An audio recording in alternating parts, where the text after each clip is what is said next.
Orpheus, a gifted musician, descends into the underworld to retrieve his wife, Eurydice. After her death, the gods agree to let her return with him on the condition that he never look back at her until they reach the surface. Overcome by doubt and longing, Orpheus looks back just before reaching the light, causing his wife to be lost forever. Let's hear his story. I played for the gods. I sang for them, my music weaving through the heavens like the most delicate thread of life itself.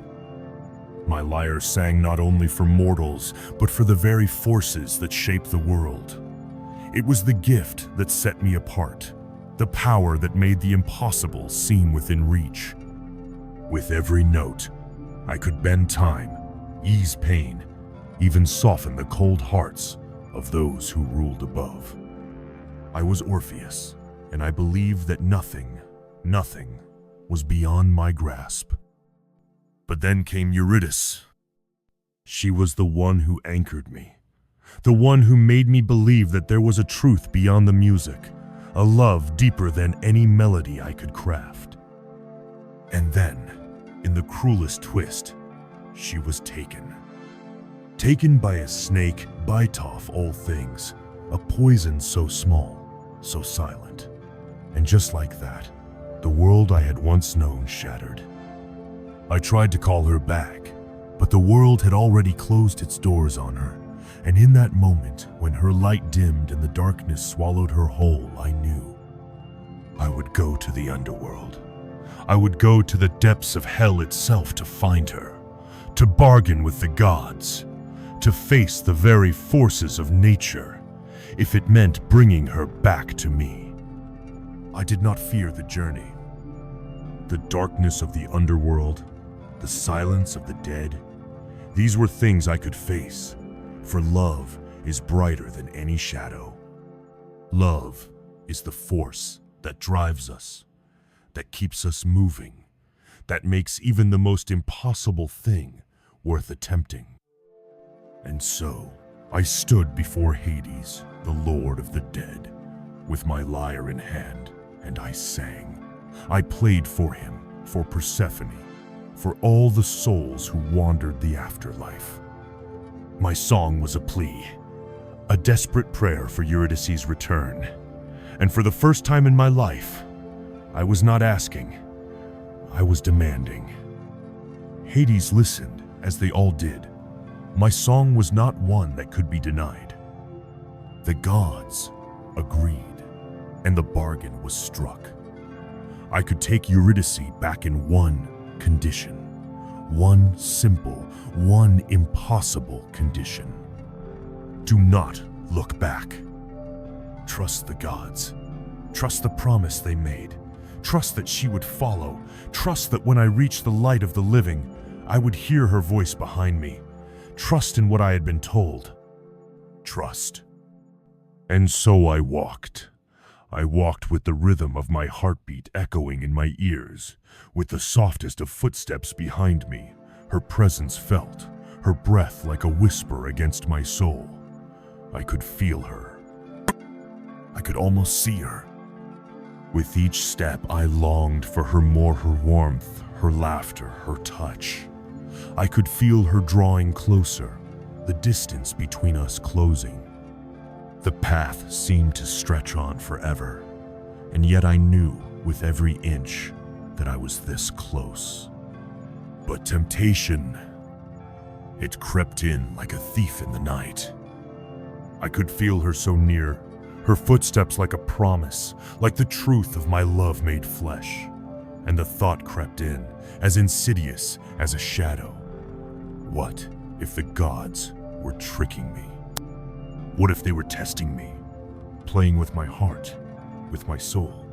What if she was not really there? What if the emptiness I felt was nothing but my own desire, my own longing, my own fear manifesting? How could I not turn around? How could I not see her with my own eyes, reach out to her, pull her to me, and never let her go again? I trusted them. I trusted the gods.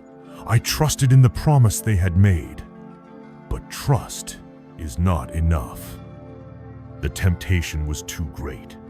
It was a whisper, a soft call, a burning desire to know, to see, to feel her once more.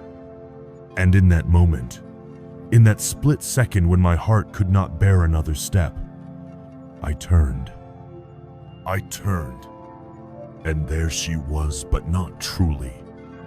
Her eyes met mine, full of sorrow, full of understanding. She reached for me, but the distance between us was too great. The rift had already been formed. She was pulled back into the shadows, back into the depths of the underworld. And this time, I knew she was gone. Gone forever. I did not just lose Eurydice. I lost myself.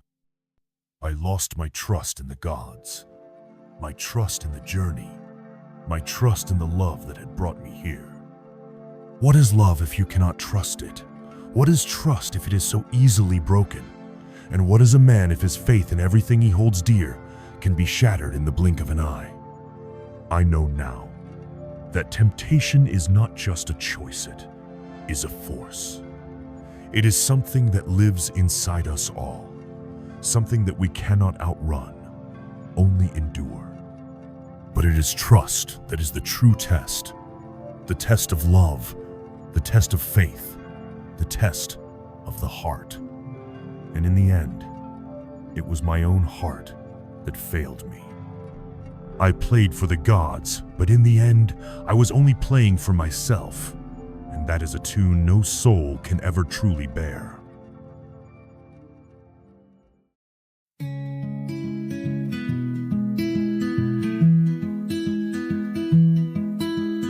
Lost in the woods of yesterday, stories where I used to play. Giants and dragons fade away. Now I'm searching for the way, wishing wells and magic beams, secrets hidden in the seams, castles crumbling, losing gleams. All these fragments of my dreams. Once upon a mind we leave behind, fairy tales no longer blind, truth and tales so intertwined. Once upon